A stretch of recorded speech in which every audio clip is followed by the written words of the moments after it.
ជំរាបសួរនិងសួស្តីអ្នកទាំងអស់គ្នាថ្ងៃនេះខ្ញុំនឹងនាំអារម្មណ៍អ្នកទាំងអស់គ្នាទៅកាន់រមណីយដ្ឋានមួយកន្លែងដែលស្ថិតនៅឃុំអំលៀងស្រុកអរ៉ាល់ខេត្តកំពង់ស្ពឺដែលមានឈ្មោះថាទឹកធ្លាក់ជ្រាវឥឡូវកុំឲ្យខាតពេលយូរទៅជាមួយខ្ញុំទាំងអស់គ្នាខ្ញុំចាប់ផ្ដើមចេញពីភ្នំពេញទៅដល់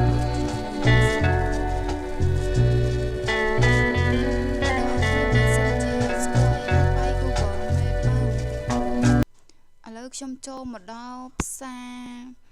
អមលៀងហើយអ្នកទាំងអស់គ្នាយើងមកដល់ផ្សារហ្នឹងយើងបត់ស្ដាំ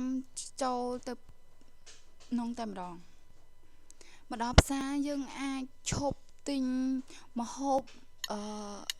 ឬក៏ភេសជ្ជៈទឹកអីដើម្បីយើងងាយស្រួលយើងទៅដល់យើងមានរបស់យើង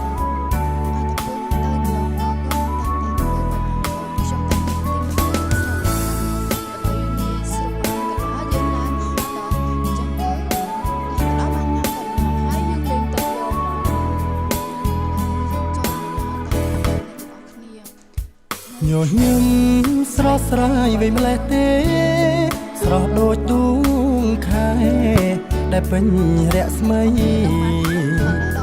ញឹមម្ដងរៀមបងស្ទើរស្លុតស្មារតីចងឆ្នាំងថ្នមស្ដីអ្នកគ្នាឥឡូវពួកខ្ញុំបានមកដល់ផ្លូវចូលជ្រាវហើយអញ្ចឹងចង់ដឹងមានអីលេងខ្លះចាំទៅទស្សនារបស់ខ្ញុំទាំងអស់គ្នាបាយបាយឥឡូវយើងចូលមកដល់ផ្លូវឡើងហើយអ្នកទាំងអស់គ្នាចិត្តដល់មែនតើណៃតែអពេលចិត្តដល់ហ្នឹងអបគេអត់ទាន់ធ្វើផ្លូវដល់ទេអញ្ចឹងទៅយើងជិះតាមផ្លូវក្រហមហ្នឹងសិនម៉ូតូក៏ឡើងបានឡានក៏ឡើងបានដែរអ្នកគ្នារឿងផ្លូវរៀងពិបាកបន្តិចដោយសារតែយើងអត់ទាន់ធ្វើផ្លូវដល់លើហ្នឹងហ្មងឥឡូវយើងកាត់មកដល់ខាងលើហើយកន្លែងខាងលើនេះមានកន្លែងដាក់ម៉ូតូឡានយ៉ាងធំទូលាយមកម៉ានក៏មានកន្លែងដាក់ម៉ូតូដាក់ឡានដែរឥឡូវកុំឲ្យខាតពេលយូរគឺខ្ញុំឡើងទៅតែម្ដងទាំងអស់គ្នាមួយនិយាយពីថា fresh សាហាវហត់ក៏ហត់សបាយសបាយ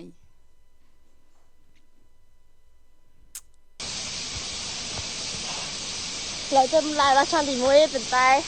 ហត់ខ្លាំងណាស់ព្រោះសភាពនេះកុំអីចូលហេឡូគាត់ទៅដឹងហើយយើងចូលមកដល់ជាន់ទី1ហ្នឹងយើងចាប់ផ្ដើមឮសំឡេងទឹកបដាបដាយចូលមកដល់ទៅជាក់ហ្មងអ្នកទាំងអស់គ្នាអានេះស្ពានដែលយើងឆ្លងទៅមកខាងទៀតបានយើងឆ្លងក៏បានយើងអត់ក៏បានដែរឥឡូវខ្ញុំមកដល់ជាន់ទី2អ្នកទាំងអស់គ្នាតែគ្រាន់តែរកកន្លែងគួតសមសម្រាប់ញ៉ាំបាយអត់ទាន់បាន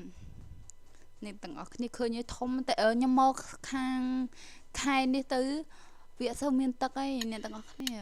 ខែប្រាំងបើតែបើខែសាទឹកច្រើនហ្មងយើងអាចលេងបានយូរសប្បាយលើនោះក៏លេងបានដែរ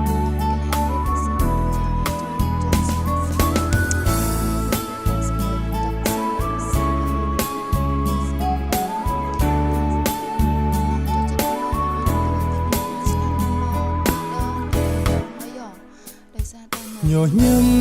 ស្រស់ស្រាយវិញម្លេះទេស្រស់ដូចដួងខែដែលពេញរស្មីញញឹមរួចពីពួកខ្ញុំញ៉ាំបាយញ៉ាំទឹកហើយខ្ញុំលេងចុះលេងទឹកមួយផ្លែតក៏ចាប់ផ្ដើមរៀបចំអីវ៉ាន់ត្រឡប់មកផ្ទះវិញដោយសារតែម៉ោង2ម៉ោង3អីហើយអញ្ចឹងទៅកុំឲ្យយើងជប់ឥឡូវពួកខ្ញុំពងជ្រាបចេញទៅវិញហើយអញ្ចឹងវីដេអូយើងមានប៉ុណ្្នឹងឯងបាយបាយ